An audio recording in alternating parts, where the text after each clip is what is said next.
当前亚太局势在美国的长期挑拨下，已经达到了一个相当严峻的局面。在南海问题上，尽管菲律宾总统多次灭火，却依旧没能阻止菲律宾反华倾向升级。不过，最近却有声音认为，美国人在南海的挑拨其实帮了中国一个小忙。据路透社在5月18号的消息，菲律宾总统杜特尔特对于当前国内的反华情绪表现出了相当大的警惕性。在当天的电视讲话中，杜特尔特明确表示，对内阁和非政府内部所有人下封口令，任何人不得公开讨论南海问题。如果想要讨论，也只能是内部成员会议形式讨论。从这一行为中，我们不难看出，随着中美关系急剧恶化，菲律宾已经成为美国重点照顾对象，不断在拉拢一些利益熏心之辈，妄图损害本国利益，也要带动菲律宾的反华倾向。因为菲律宾国内政局的换届即将到来，为了吸引国内政治话题和选民的眼球，这些野党在不竭余力地接触美国，制造反对中国的舆论风波，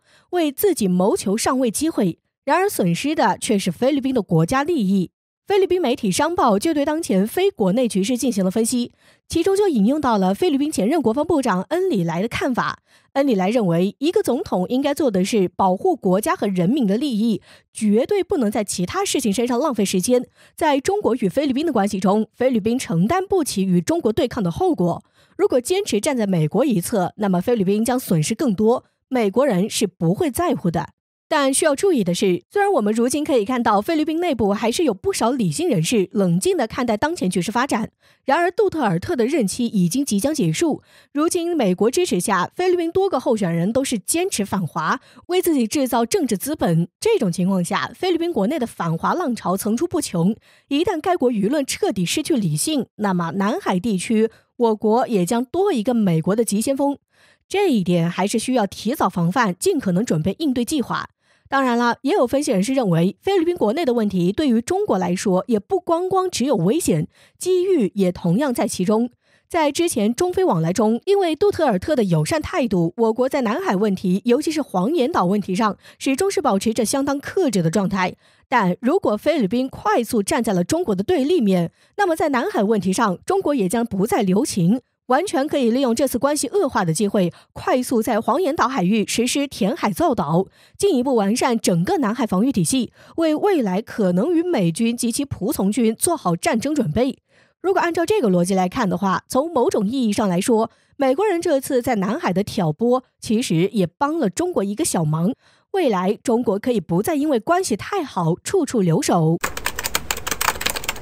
解放军刚与美军在台空域同时现身，美舰就再次穿越台海峡，战火一触即发，岛内人却慌了。情急之下，或求大陆保命。18号，美国第7舰队对外公布，伯克级导弹驱逐舰柯蒂斯威尔伯号于当天穿越台海峡。据悉，这已经是美军军舰在拜登上台以来第5次穿越台海峡了。中美如今处于激烈交锋的阶段，随着中国综合国力的提升，美国非常担心自己在全球的地位不保，便疯狂对中国进行围困和打压战略。在此背景下，包括美国在内的世界各国都知道，台是中国不可分割的一部分，可美国仍然不顾中方的警告，就台海问题进行干涉，挑拨两岸关系，加剧了局势的紧张。如今的美国为了打台海牌，已经陷入了极度疯狂的地步，全然不顾冲突是否会引爆。值得一提，在此次美军军舰再次穿越台海峡的前一日，解放军军机再次现身台西南空域。算上这一次，解放军军机已经是连续9天在台空域例行巡航了。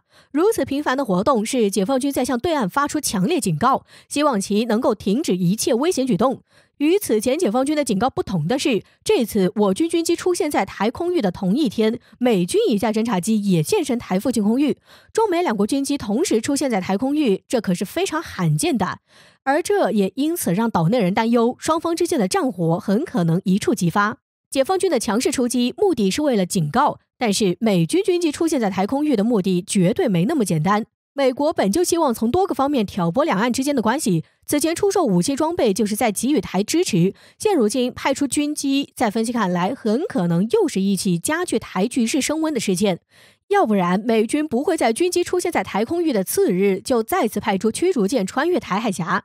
赤裸裸的挑衅叫嚣，包括我国人在内的所有人不可能认不清事实。针对美军释放出的强烈信号，我军该如何应对？事实上，真要是说起来，其实美军所做的一切不过是白费力气。解放军早就在亚太地区具备了足够大的优势，美军想通过军事力量的威慑逼中国就范，显然是高估了自己的实力。在中国家门口的挑衅叫嚣，就算是目前世界排名第一的美国，也未必能够占据上风。美军越是挑衅，解放军越是不惧威胁，反而很可能会引起战争爆发，逼大陆提前动武。一旦大陆展开反击，届时不说美军，对台来说也将会是灾难。当然了，美国如此迫切的想要加剧两岸冲突，岛内同意吗？虽然说台分裂分子叫嚣大陆的声音越来越大，可并不代表他们想要发生战争。毕竟战时占据上风的绝对不会是自己。从这个角度来说，美军展开疯狂举动的同时，岛内岂不是要求大陆以此来保命了？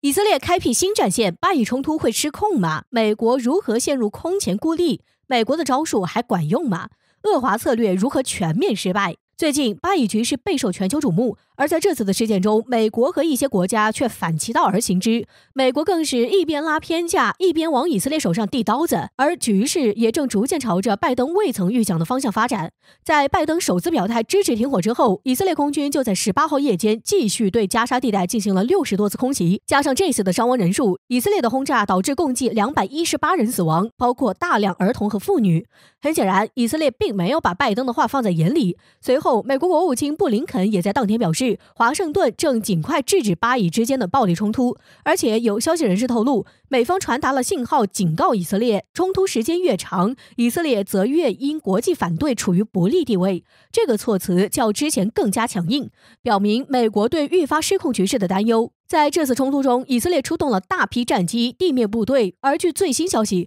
以色列又开辟了极为危险的新战线。据俄罗斯卫星通讯社报道，目前几乎所有以色列海军军舰都已经部署在海中，还包括了一艘配备了新版本铁穹防空系统的萨尔5级导弹护卫舰。在这之前，以色列北部沿海一处天然气钻机发生大火，以色列认为这些钻机受到哈马斯袭击，这些军舰将保护海上油田和天然气钻机。即使在18号，以色列多家媒体集中报道，巴以之间将从20号开始实现停火，但是遭到哈马斯的否认，因为以色列的袭击还在继续，丝毫没有停火的迹象，而以色列无法无天的行径也把美国拖下了水。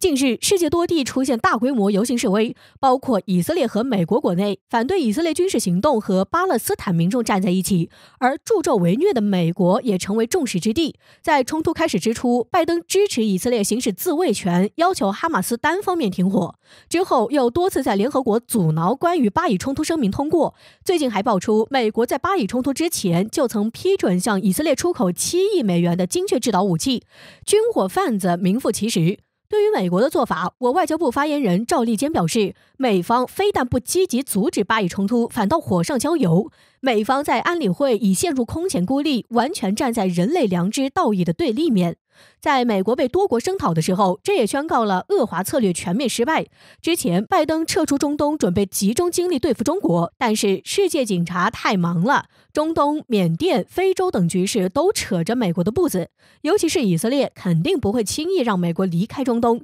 与此同时，这也让外界彻底看清美国真正面目，美国的人权大旗该倒了，用意识形态和价值观打击中国，这招还管用吗？